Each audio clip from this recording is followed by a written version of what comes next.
सवाल और मैं आपके दर्शकों की तरफ से और अपनी तरफ से आपके सामने रखना चाहूंगी। जी।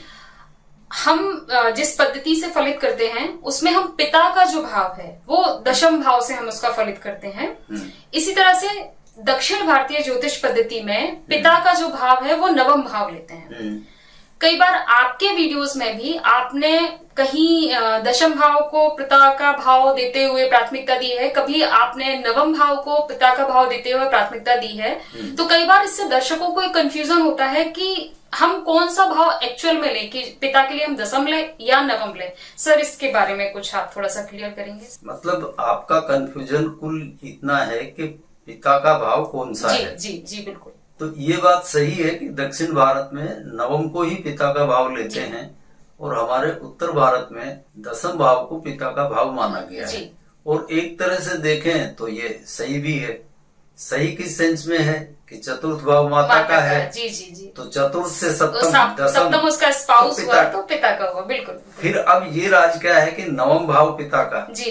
देखिए, नवम भाव एक्चुअली आप देखेंगे काल पुरुष की कुंडली में होता है गुरु का। जी। गुरु यानी मुखिया वयोवृद्ध सबसे बड़ा।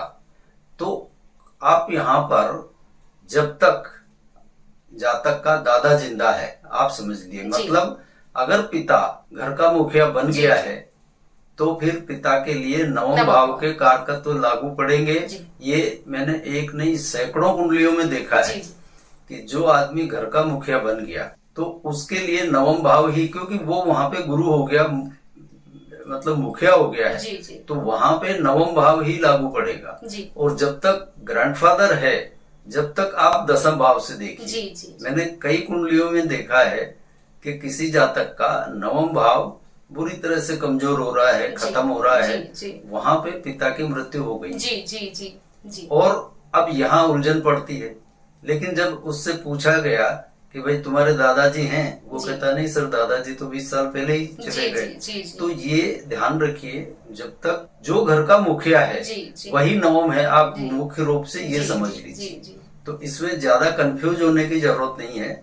अगर जो घर का मुखिया है, पिता घर का मुखिया बन चुका है, तो पिता के लिए नवम भाव देखिए। जब तक दादा जिंदा है, मतलब पिता के पास सत्ता नहीं आई है, तब तक आप दशम भाव देखिए। सिंपल सी बात है। जी।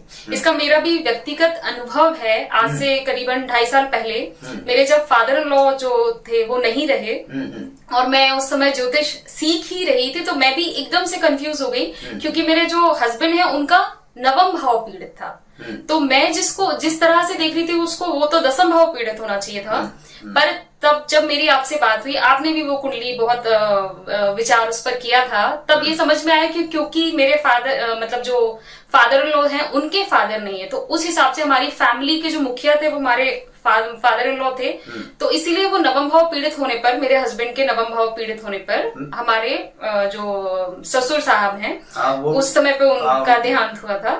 तो वो मेरा व्यक्तिगत अनुभव है कि ये जो मुखिया वाली स्थिति है, जिसमें क्योंकि एक तो हो गया पिता और एक मुखिया घर का, ये दो अलग अलग सिचुएशन हो जाती हैं। पिता तो हो ही सकता है, मतलब अगर एक ज्वाइंट फैमिली में 4 पुरुष हैं तो 4 पुरुष 4 पिता हो सकते हैं। पर उनमें जरूरी नहीं है कि वो 4 में से मुखिया भी सभी हो। मुखिया कोई एक हो सकता है, एक होगा, वो उसी पर लागू होगा। जी। तो वो नवम जो स्थिति है, नवम भाव पीड़ित होने की सिचुएशन है, वो घर के मुखिया पर है। यदि पिता अगर घर के मुखिया है तो डेफिनेटली जो नवे भाव का विचार है वो मतलब मुखिया के सेंस में, आपके पिता के सेंस में किया। आप देख लीजिए 10-20 से ऐसी कुंडलियां उठा के आपको 100% बिल्कुल। जब तक दादा है तब तक पिता के लिए दशम भाव, और उसके बाद में नवम। मैंने जो घर का मुखिया बन गया उस पर नवम लागू होगा। साउथ वाले सिर्फ नवम को लेते हैं, वो दशम को नहीं पकड़ते। अब उनसे पूछो कि माता के भाव से तो नवम भाव छठा हो जाएगा, तो उसका कोई जवाब वो देते नहीं है।